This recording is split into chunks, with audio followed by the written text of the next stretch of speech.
O.J. Simpson on trial for 2 grisly murders. He killed her because he couldn't have her. After 9 months of riveting twists and turns, How about that, Mr. Fung? If it doesn't fit, you must acquit.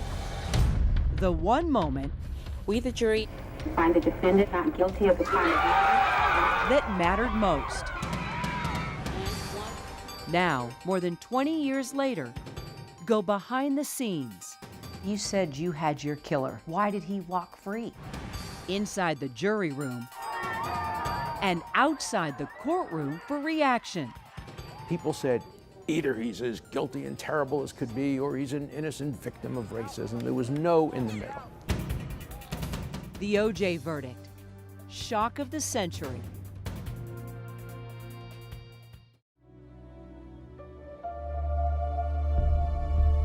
It's minutes after midnight.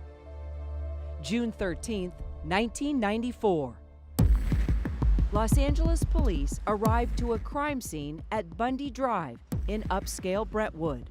They find no witnesses, no murder weapon, just 2 victims. Slashed, stabbed, everything else. Nicole was nearly decapitated. It was a very bloody scene. Nicole is Nicole Brown Simpson. Lying dead beside her, 25-year-old Ron Goldman. The prime suspect, Nicole's ex-husband, football legend O.J. Simpson. Simpson promises to surrender and then disappears. The Los Angeles Police Department right now is actively searching for Mr. Simpson. Gasps from the press room. Only a sign of what is yet to come. Highway Patrol. Yeah, I think I just saw O.J. Simpson on the 5 freeway, and he's heading north. You weren't there, but you got everybody scared. The famous low-speed chase, covered live for hours, rivets the nation Hey, we don't care. and ends with Simpson's eventual surrender at his home on Rockingham Avenue. Here's what we know right now, Lieutenant Duncan. It was just the beginning. This was the perfect soap opera. The O.J. Simpson murder case was the first true reality show for the country. Okay, let's go. Here we go. This was the first wall-to-wall televised trial. July 22nd, 1994, a month after the murders, the legal proceedings against O.J. Simpson begin when he enters this defiant plea. Absolutely 100% not guilty. And to help him prove that, Simpson assembles a legal dream team. Each one of them was famous. Jeffrey Toobin covered the trial for The New Yorker. There has never been in American history more prominent defense lawyers on a single trial than in the O.J. Simpson case. There's Harvard law professor Alan Dershowitz. An ideal intermediary between the ivory tower and the gritty world of trial practice. Famed criminal attorney F. Lee Bailey. The person you go to when you are really in a lot of trouble and can afford it. And of course, Johnny Cochran, who would take the lead. Flamboyant, outgoing, approachable, fun, and extremely charismatic, while also having considerable mastery of the details of the case. And known for defending celebrities like child actor Todd Bridges, football legend Jim Brown, and superstar Michael Jackson. But would the all-star strategy work?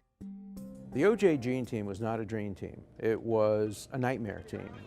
Most of the lawyers didn't get along with each other. There was a lot of competition for the limelight. But despite all that competition, consensus does emerge. The key defense strategy? Racism. This is not just any city where an allegation of a racist cop is being made. This is the LAPD. And Simpson's attorneys know they can strike a chord. With secret knowledge of scathing recordings about to surface, they seek permission to ask LAPD detective Mark Furman if he's ever used the N-word. And I'll use the word because I'm quoting him, all the niggers, put them together in a big group and burn them. But prosecutor Chris Darden wants no part of it. It is the filthiest, dirtiest, nastiest word in the English language. It will upset the black jurors. It'll issue a test, it'll give them a test, and the test will be, whose side are you on? The side of the white prosecutors and the white policemen? Or are you on the side of the black defendant and his very prominent and capable black lawyer? And so Cochran immediately fires back. Not every African American feels that way. It's demeaning to our jurors to say that African Americans cannot hear these offensive words. The battle lines are drawn, and race will now determine this trial's outcome. January 24th, 1995, the trial of Orenthal James Simpson gets underway. There was a forest of satellite trucks, satellite dishes, people working in trailers, all built so that this trial could go out to the world.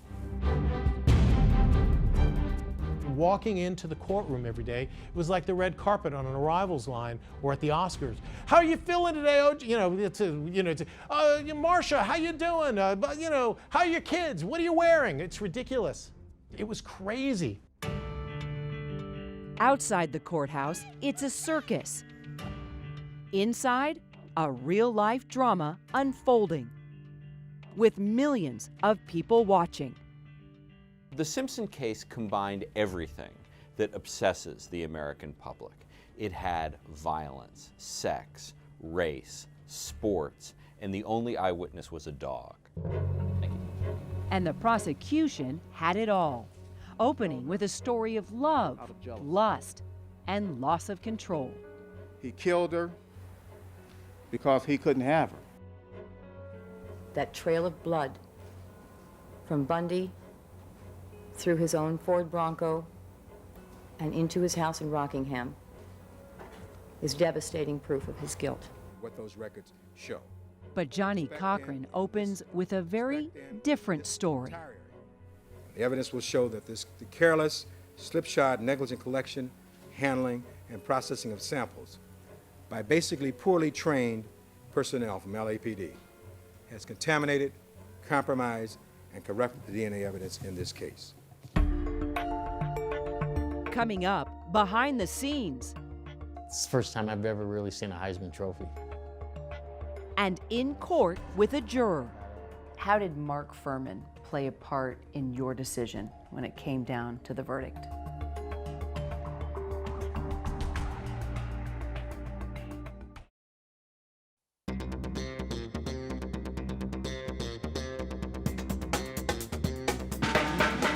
This is how we knew O.J. Simpson, football icon, celebrity pitchman. Nobody does it better than her. And movie star. But prosecutors say that dashing public persona hides a much darker truth, that Simpson is a violent man who beat his wife. Please be seated. And it didn't take long before a police detective testifies about such an incident in 1989. A woman came running out of the bushes to my left, crossed the driveway. She was a female Caucasian, blonde hair. She was wearing a bra only as an upper garment, and she had on dark, lightweight sweatpants and started yelling, "He's going to kill me, he's going to kill me." Then jurors hear it for themselves. Another chilling 911 call from Simpson's wife in 1993. My husband just broke into my house and he's ranting and raving. Less than a year before her murder. We broke the back door down to get in. Okay, wait a minute. What's your name? Nicole Simpson. Okay, is he the sportscaster or whatever? Yeah. What is he doing? Is he threatening you? Going nuts. And I was like, wow, he can be pretty bad. Now, more than 20 years later, juror number 4 David Aldana remembers that moment vividly. So that 911 tape made an impact. Yeah, it did, because when you hear somebody pounding on the door like that and hearing Nicole say, I think you know his record by now. I do. Nicole's sister Denise tells prosecutors she has seen Simpson beat Nicole in person.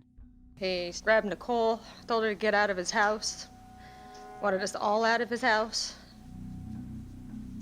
Picked her up, threw her against a wall. Picked her up, threw her out of the house.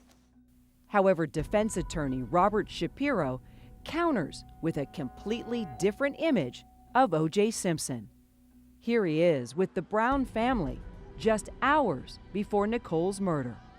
We played for the jury the June 12th videotape where you saw O.J. Simpson at 6:30 on the evening of June 12th. And you saw him. He was kissing the Brown family. He was shaking hands with Lou Brown. He picked his son up. He didn't look like a man who was dour and bitter and raging. So is Simpson a warm family man or a violent attacker who cornered and killed two innocent people?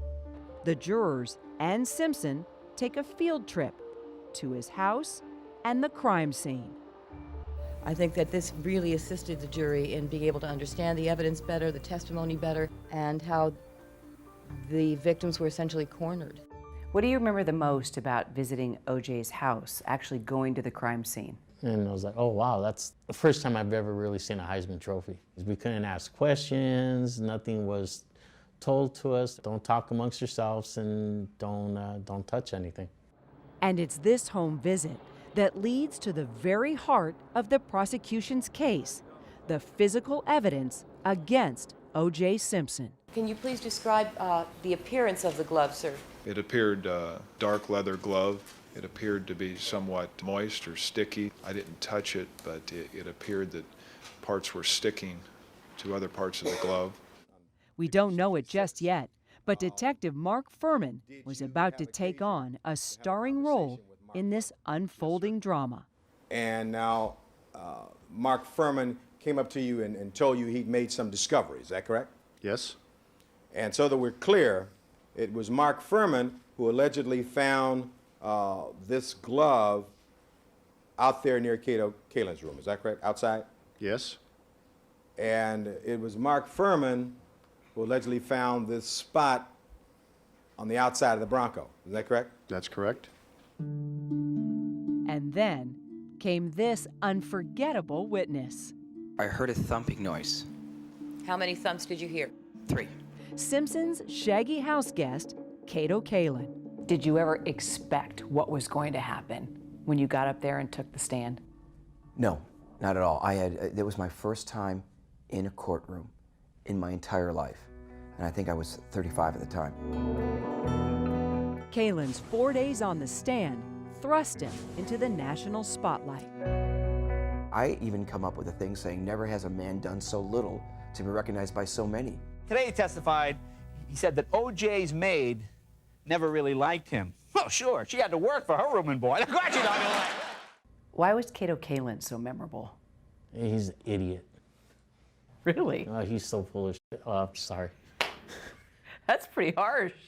Matter of fact, when we were doing our deliberations, he was like a no-brainer. The guy's an idiot. And nothing he says we can't go with or against it. He's null and void.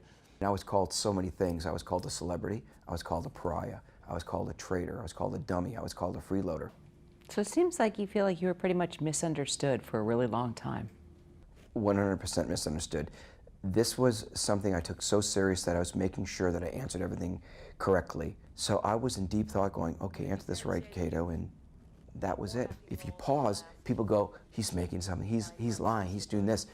Furthest thing from the truth, it's for me to become even more honest, for me to make sure I answer this thing 100% honest.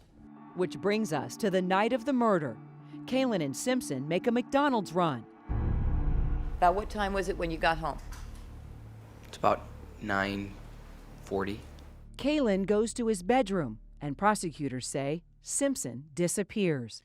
A crucial hour passes before Kaelin hears a loud noise outside. And where did that noise seem to be coming from? from the back of the wall. That, prosecutors say, is Simpson hitting an exterior wall and dropping a bloody glove. At 10:55, a limo driver waiting to take Simpson to the airport spots a black person, 6 feet tall, 200 pounds. I saw a figure come into the entranceway of the house. Alan Park says he'd been buzzing the intercom since 10:40 and received no response, proving, prosecutors say, Simpson had not been home. This time there was an answer, which was Mr. Simpson. He told me that he overslept and he just got out of the shower and he'd be down in a minute. Both Park and Kalen notice a dark duffel bag near the rear of Simpson's Bentley. He came out and Cato offered to go get the bag. And he said, no, that's okay, I'll get it. So what was in the bag? And what did Simpson do with it? Detective Tom Lang has a theory. So you want to know what happened to the knife and the clothes? And we know that from a witness out at the airport, I believe, saw him getting out of the limousine when he left on American Airlines the night of the murders and had his arm buried in a trash container. Next, with so much evidence, what went wrong? That's People 77. Chris Darden blew it.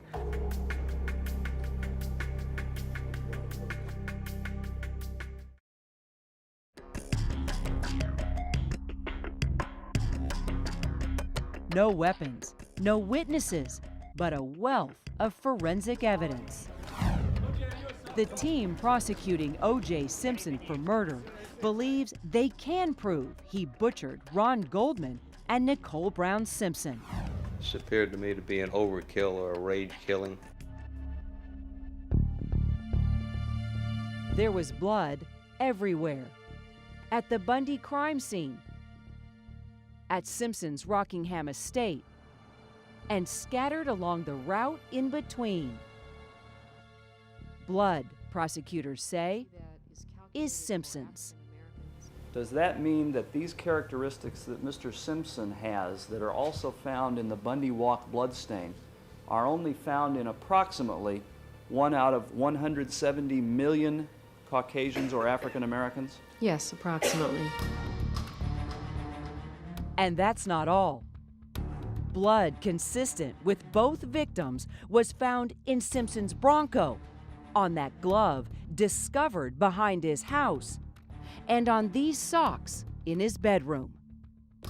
You described that material or that bloodstaining as matching Nicole Brown, is that right? That's correct. Then there were the bloody shoe prints in the Bronco and on Nicole's dress. FBI expert William Bodziak says the prints came from Bruno Magli designer shoes in Simpson's size 12. Can you include him as a candidate who could have worn the shoes that created the impressions in this case? Yes, I could include him as a candidate for possibly having worn those shoes. As the trial wears on, attention turns from socks and shoes to gloves. One found at the murder scene, the other behind Simpson's house. Proof, prosecutors believe, that Simpson is a cold-blooded killer. Handy Mr. Simpson the left glove, Rocky hand. That's People 77. What were you thinking when you heard Prosecutor Christopher Darden request that Simpson try on those gloves? I was sitting in the courtroom. I couldn't find a seat, so I was kind of in the back. And when he did that, F. Lee Bailey came up to me and he grabbed me, whispered in my ear, he was kind of laughing. Why the hell did you let him do that? I said, I didn't know he was going to do anything. No, Chris is a good man. He's a good prosecutor. He's a bright man. He should have known better. I remember watching the gloves in the courtroom and thinking to myself, he's not going to ask O.J. to put on the glove. That's too much of a risk. You never ask a question in a courtroom, much less do a demonstration, where you don't know what the outcome is. And it was like a slow motion disaster movie for the prosecution as O.J. milked the moment for all it was worth and pretended to try on those gloves. Christopher Darden would later admit that move was a mistake. When it happened in court, did you know you were in trouble? I knew that it hadn't gone as well as I had hoped it should have gone. Did you regard it as like earth-shattering to the case? No, not necessarily, not particularly. It wasn't until I went upstairs and left the courtroom that I realized that people thought that it was a monumental failure, a monumental mistake. Was it Chris Darden that blew this case? Chris Darden blew this case. Marcia Clark contributed pretty heavily to blowing the case too, but Chris Darden blew it. When O.J. was able to walk in front of the jury and say, it's too small, he didn't have to testify because he had already testified in front of the jury and he wasn't cross-examined. So for us, it was a win-win. All right, he appears to have pulled the gloves on, counsel. But to juror David Aldana, it didn't seem like a big deal. So O.J. Simpson was right in front of you when he put on that glove. He was about maybe 2 feet away from me. What do you remember from that moment? You know, a lot of people make a big deal about it, but, you know, I was a truck driver. I wear gloves all the time. I know that when my gloves get wet, they shrink up. Yes, I do. After 92 exhausting days of testimony, 58 witnesses, and 488 exhibits, We ask the court to receive all of the people's exhibits, and the people rest. next. The LAPD's laboratory is a cesspool of contamination. The defense unleashes a blistering attack. How about that, Mr. Fung?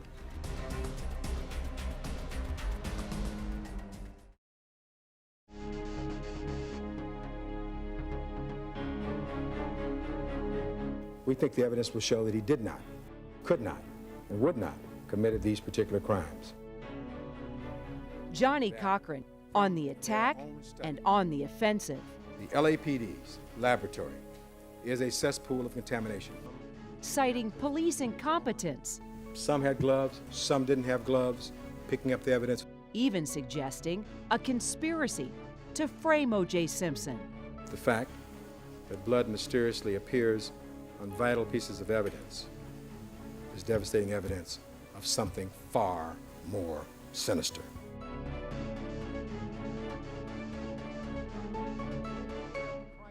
Then came a turn no one expected. How about that, Mr. Fung? Defense lawyer Barry Scheck blasts LAPD criminologist Dennis Fung, Did you touch that envelope with your bare hands? confronting him about not wearing gloves while handling evidence and picking apart inconsistencies in his testimony. So you did begin evidence collection before the coroner's left. Yes. So what you said before wasn't true. It was the best of my recollection at the time. What do you remember the most about Fung just getting torn apart by Scheck? Oh, man. Does that refresh your recollection? Is that a concern of yours? Sure of that? Barry Scheck is one heck of an attorney. You just ripped them apart. You truly believe that evidence was planted? Yes. From this day till the day I die, I think it was planted. And who does the defense accuse of planting evidence? Mark Furman, the same detective prosecutors say found the glove outside Simpson's home. Did you wipe a glove in the Bronco, Detective Furman? No. You did not? No. Did you ever for a moment believe that the police wanted to frame O.J. Simpson? Frame him, I think that was in Furman's mind. And you say on your oath that you have not addressed any black person as a nigger or spoken about black people as niggers in the past 10 years, Detective Furman. That's what I'm saying, sir. So that anyone who comes to this court and quotes you as using that word in dealing with African Americans would be a liar, would they not, Detective Furman? Yes, they would. All of them, correct? All of them. I was focused on Mark Furman, his every twitch, his every eye movement, and so forth. I had no notes. I only wanted one thing from him, denial. No. Never. No. Once he said, never in 10 years have I ever used the N-word, I knew we had him. When he was asked that question by F. Lee Bailey about using the N-word, everybody in the world knew that he was being set up at him. What I didn't know was we also had him on tape. 4 months after Bailey versus Furman, the defense gets a tip from an unlikely source. Screenwriter Laura Hart McKinney. She interviewed Mark Furman for a script that she was writing. A very candid conversation, all on tape. He's just a real racist scum. Now all we're going to look at is Furman and what a scumbag he is. Furman says the N-word dozens of times, but Judge Ito decides the jury will only hear 2. The excerpts are brief, yet powerful and disturbing. They don't do anything. They don't go out and initiate contact from 6 foot 5. I think it's been a perfect 7-year compromise. After the excerpt ended, the Furman tapes, you broke down and cried at that moment. Why? Because I was worried at the ramifications, because I watched them with this look of horror and like disgust, you know, and watched them turn. I was like, that's it. I do. That's it. Furman had lied on the stand and used a racial slur. The defense now feels confident they have a racist who planted evidence, a charge Furman denies today and refused to address at the time. Detective Furman, did you plant or manufacture any evidence in this case? I assert my Fifth Amendment privilege. He refused to answer that question on the grounds it might tend to incriminate him. What more does anyone need? Furman is disgraced and dismissed from the case. There's no doubt Furman's a liar. Coming up, if it doesn't fit, you must acquit. The unforgettable closing arguments.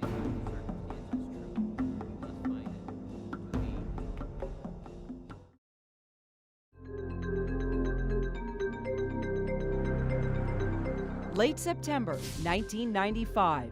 For 9 long months, the trial of the century has been a national obsession. Stop domestic violence! Break the code of silence!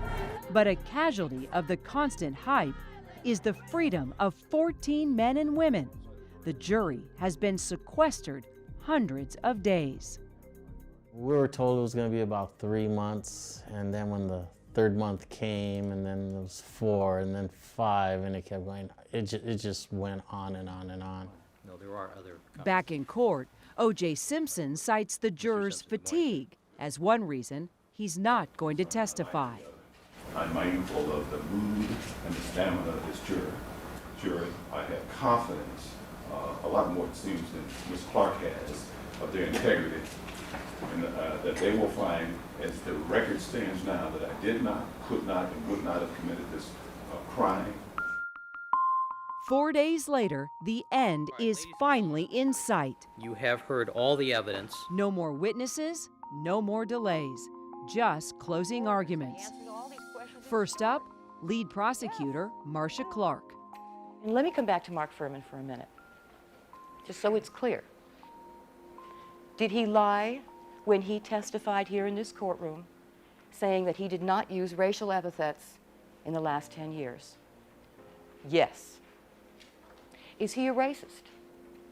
Yes. But the fact that Mark Furman is a racist and lied about it on the witness stand does not mean that we haven't proven the defendant guilty beyond a reasonable doubt. How in this country? Then comes defense attorney Barry Scheck. There's no doubt Furman's a liar and a genocidal racist. There's no doubt about that. But there's really no doubt either that they played with this sock, is there? And if that can happen, that's a reasonable doubt for this case, period. End of sentence. End of case.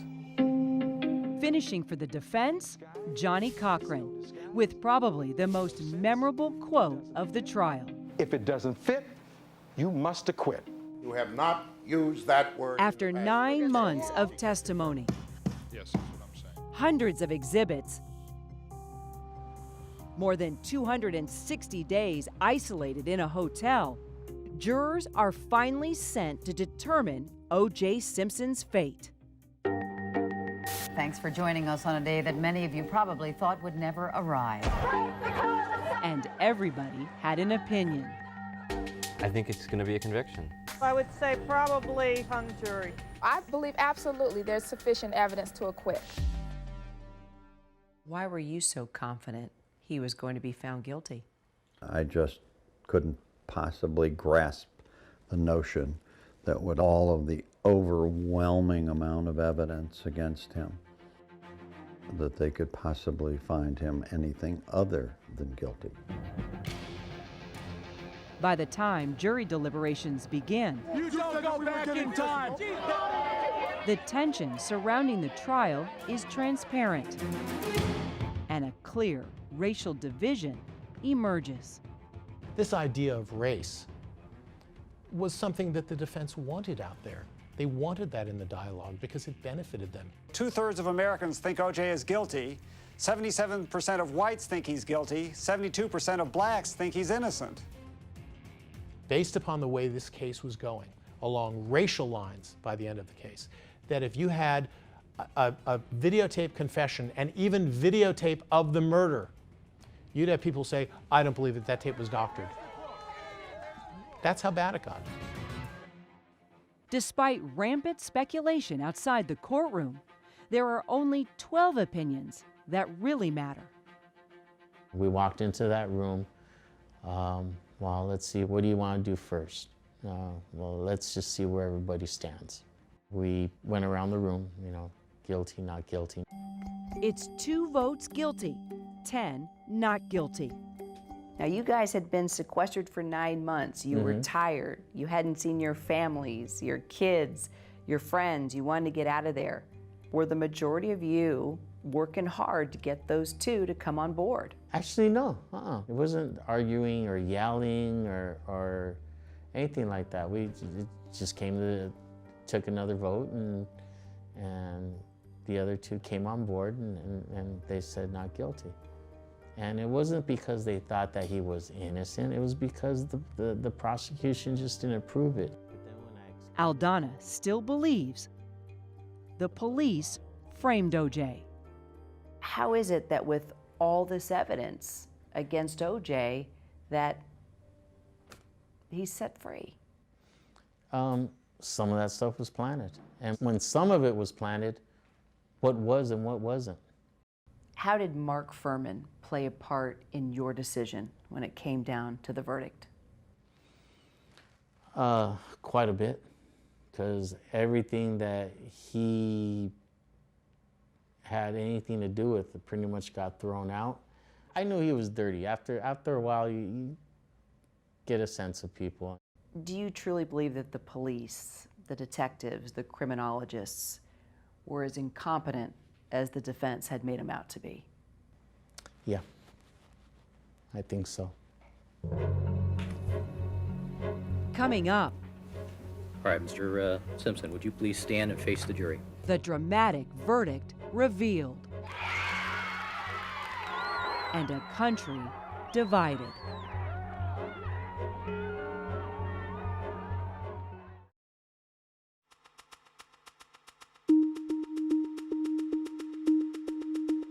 After a marathon trial, millions of people hold their breath, waiting for the verdict to come.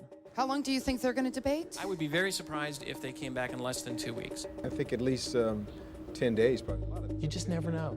People always say, what do you think is going to happen? Nobody knows. Another development now in the O.J. Simpson trial. The jurors are being brought back into the courtroom. But no one expected this.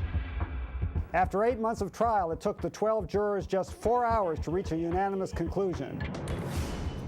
We couldn't believe it, that it was so fast. It took longer to read the jury instructions than their verdict. All right. Simpson's fate decided, but not revealed. We are missing, as you can tell, several of the attorneys, and I've indicated to them that I will accept the verdicts from you tomorrow morning at 10 o'clock. Judge Ito decides to hold the verdict until the next morning. The world would have to wait one more day. Stunned and shocked may be underestimates as far as reactions go.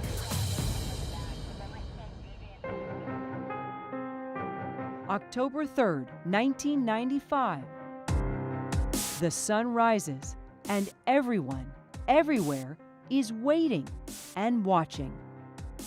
We were at the Beverly Wilshire Hotel. We're standing in the suite, the television's on. Looked out, no one was in the street. In Beverly Hills, no one was on Rodeo Drive. No one. I heard that there was no crime for like 2 hours because everybody was too busy watching, waiting for the verdict. People around the world stop what they're doing. The final moment in the trial of the century will be broadcast live. All right, Mr. Simpson, would you please stand and face the jury? In the matter of the people of the state of California versus Orenthal James Simpson, case number BA097211. We, the jury, in the above entitled action, find the defendant, Orenthal James Simpson, not guilty of the crime of murder in violation of penal code They section. read it and we heard that, and then I just fell apart. Fred and Kim Goldman are devastated. It was as if your insides got yanked out of you. Everything that we knew to be certain, that he had killed Ron and Nicole, suddenly as if, well, wait a minute, how's that possible? And then our side was in shock, and then you hear the cheers and the you know, jubilee going on the other side. That division became what was seen across the TVs for several days. It was blacks cheering and whites crying. Was that verdict about murder, or was it about race? The verdict was undeniably about race. Not guilty.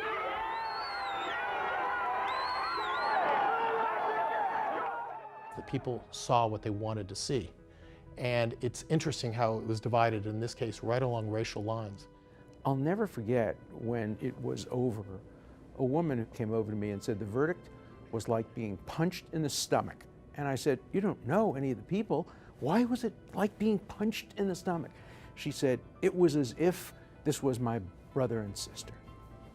Everybody was involved and everybody took sides. Everyone had an opinion. And now? How do you feel 20 years later? Did he do it? My opinion still is, I think he is guilty. That hasn't changed. I found him innocent, and I believe he's innocent. With all your heart? All my heart. What's the one thing you can't get out of your mind 20 years later from that trial? Well, that's easy for me. What's that? Son of a bitch got away with it. Simple as that. As for Simpson, he returns to his home in Brentwood. But the Goldman and Brown families don't give up. They sue Simpson for wrongful death in civil court. Cameras are not allowed this time, but O.J. Simpson's deposition tapes are later revealed to the world. ABC's 2020 played excerpts from the tapes. Goldman family attorney Daniel Petrocelli questions O.J. Simpson. Watch as he explains the bruising on Nicole's face. You see those bruises on her face? No. You don't see anything? No. I mean, I see this, I think. You don't think this picture reflects any bruising or injuries or marks on Nicole's face? No, I don't. What do you think this reflects? I think it reflects doing a movie that we're doing, and we're doing makeup. And what about the shoes that left bloody footprints at the crime scene? I know if Bruno Magli makes shoes that look like the shoes they had in court that's involved in this case, I would have never worn those ugly-ass shoes. Simpson again denies wearing the Bruno Magli shoes. But Petrocelli does something the prosecutors in the criminal trial never could. He proves O.J. Simpson owned the very same pair of shoes. And that is a picture of you looking at Exhibit 1, correct? It appears to be me, yes. Looking at the close-up of the shoes, do you believe that those were shoes that you owned at that time? No. The victims' families win the civil case and are awarded millions of dollars. But O.J. Simpson still leaves court a free man. Until 2007. Simpson back in jail, accused of rounding up a middle-aged posse and sticking someone up in a Vegas hotel room at a low-rent casino. O.J. Simpson was on trial again for armed robbery and kidnapping in Nevada. But this time, a different verdict. The state of Nevada plaintiff versus Orenthal James Simpson, defendant. We, the jury in the above entitled case, find the defendant, Orenthal James Simpson, guilty.